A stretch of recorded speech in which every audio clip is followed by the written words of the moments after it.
Vamos aqui, né, galera? Continuando aqui nosso assuntozinho, né? Vamos aqui ao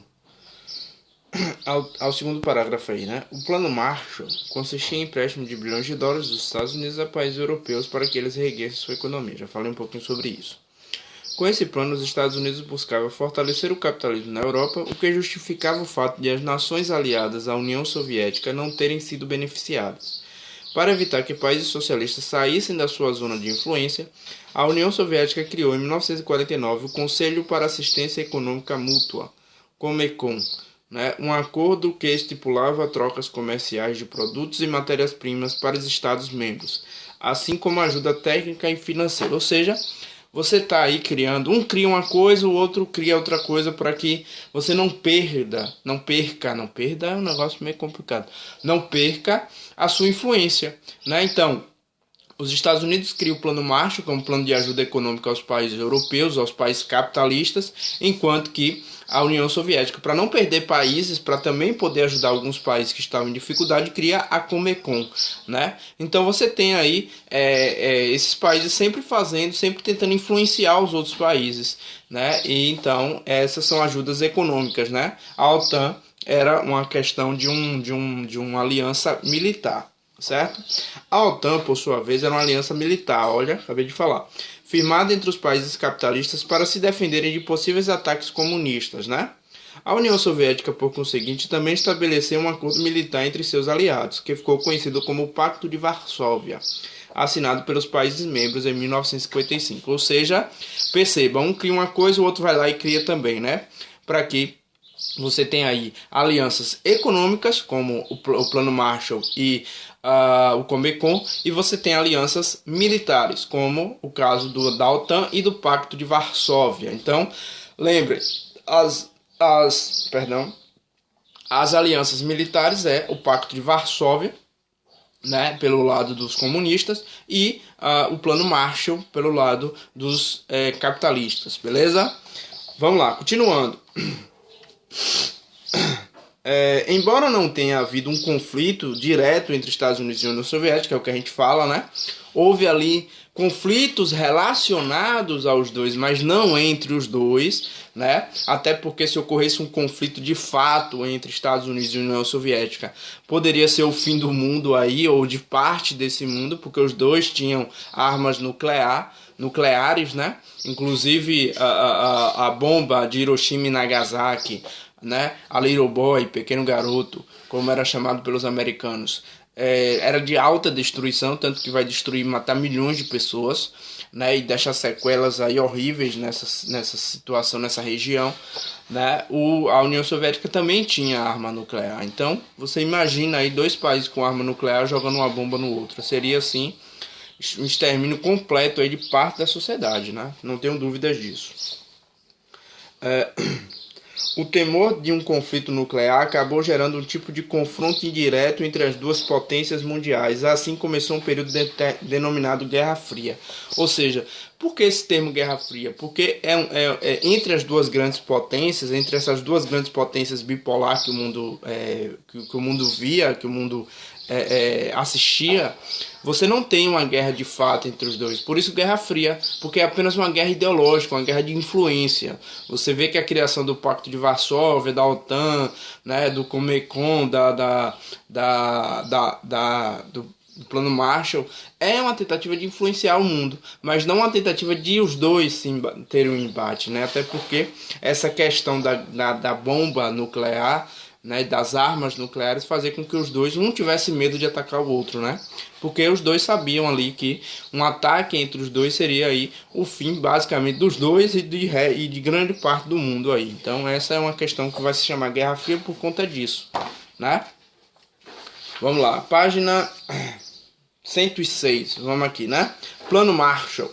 Em 5 de junho de 1947, o secretário de Estado americano, General George Marshall, propôs um plano de ajuda econômica dos Estados Unidos aos países europeus. Ou seja, esse plano Marshall leva o nome desse general, né, americano.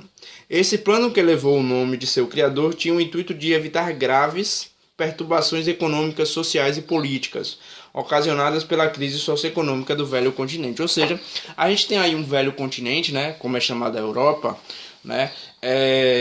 Passando por uma crise muito pesada. Você acabou de sair de uma grande guerra mundial, ou seja, guerra mundial, por mais que você saia vencedor, né?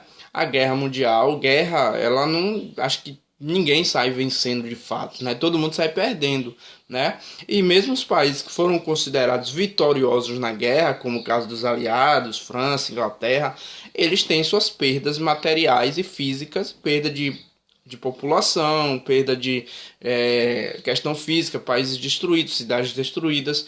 Então, de certa forma, você tem um continente europeu aí passando por uma dificuldade financeira muito grande.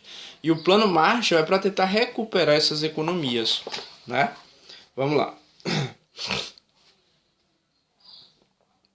Foi aprovado então o Programa de Reconstrução Europeia, Plano Marshall, que consistia na concessão de créditos e financiamento dos Estados Unidos aos países da Europa Ocidental, a fim de possibilitar a reorganização da infraestrutura destruída pela guerra e favorecer a retomada da produtividade. Os recursos foram destinados principalmente a indústrias, plantações, estradas, ferrovias, aeroportos, construções, etc. Além disso, os estadunidenses exportaram alimentos e maquinários para a Europa Ocidental, ou seja, aquele local de influência dos Estados Unidos, de influência do capitalismo, né? Que é realmente a Europa Ocidental. O leste europeu ali, basicamente, ele ficou, e o Oriente, né? Ele fica sob influência da União Soviética. Vamos lá, os países que aderiram ao plano tinham de aceitar uma série de condições, como a redução das tarifas alfandegárias e a elaboração de um plano comum de reconstrução e de ajuda mútua. Além disso, foram criadas instituições como a Organização Europeia de Cooperação Econômica, OSCE, que passaria a se chamar Organização para a Cooperação e Desenvolvimento Econômico, OCDE, em 1961, né? Ou seja, existiam critérios para os países receber essa ajuda financeira, né?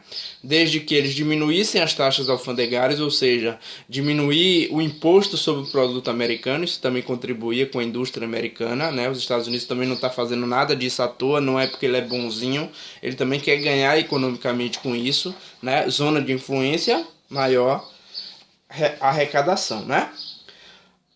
O Plano Marshall entrou em vigor em 1948, durou 4 anos. 16 países participaram do programa de cerca de 13 bilhões de dólares.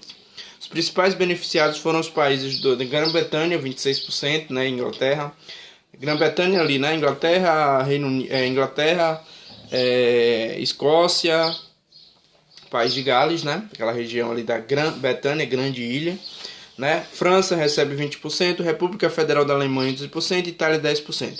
Perceba que até os países que eram totalitaristas ficaram ao lado dos Estados Unidos, até porque aqueles totalitários, né, Mussolini, Hitler, um se matou, o outro foi preso e tudo mais. Então, esses países vão receber também a ajuda dos Estados Unidos, né, desse Plano Marshall. Né?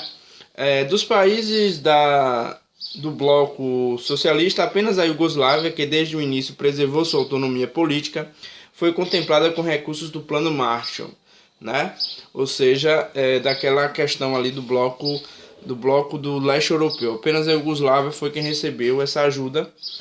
De 1950 até 1970, a economia mundial cresceu a uma taxa de 5% ao ano. Economicamente, esse ciclo próspero foi possível graças à recuperação dos mercados pelo mundo. Os bilionários investimentos feitos por estadunidenses e soviéticos foram canalizados para áreas de pesquisa científica, educação e saúde dos países beneficiados. Lembrando que existe um grande investimento em tecnologia nesse período também, né? A corrida espacial, inclusive a questão do homem chegar à Lua, foi nessa tentativa de influenciar o mundo, né? Os Estados Unidos e a União Soviética tentando conquistar inclusive o espaço sideral mesmo, né? Então a chegada do primeiro homem ao espaço, o primeiro ser vivo ao espaço, que foi a cadela Laika, depois o primeiro homem, né, Yuri Gagarin, aí chegou ao espaço. Posteriormente os Estados Unidos conseguem colocar um homem na Lua, né? Então é realmente uma tentativa de influenciar o mundo de todas as formas, né? Então existe muito investimento em tecnologia, em ciência, em medicina, em educação, em saúde. Isso foi importante, né? Logicamente, né? Assim os países europeus estabilizaram-se e passaram a assumir os cuidados relacionados ao bem-estar de sua população, formando os chamados estados de bem-estar social, sistema que os estados se responsabilizam por garantir aos indivíduos por meio de ações políticas e econômicas seus direitos sociais, assegurando-lhes condições mínimas na área da educação, saúde, habitação, entre outras. É aí que surge a questão dos direitos humanos, né? Beleza?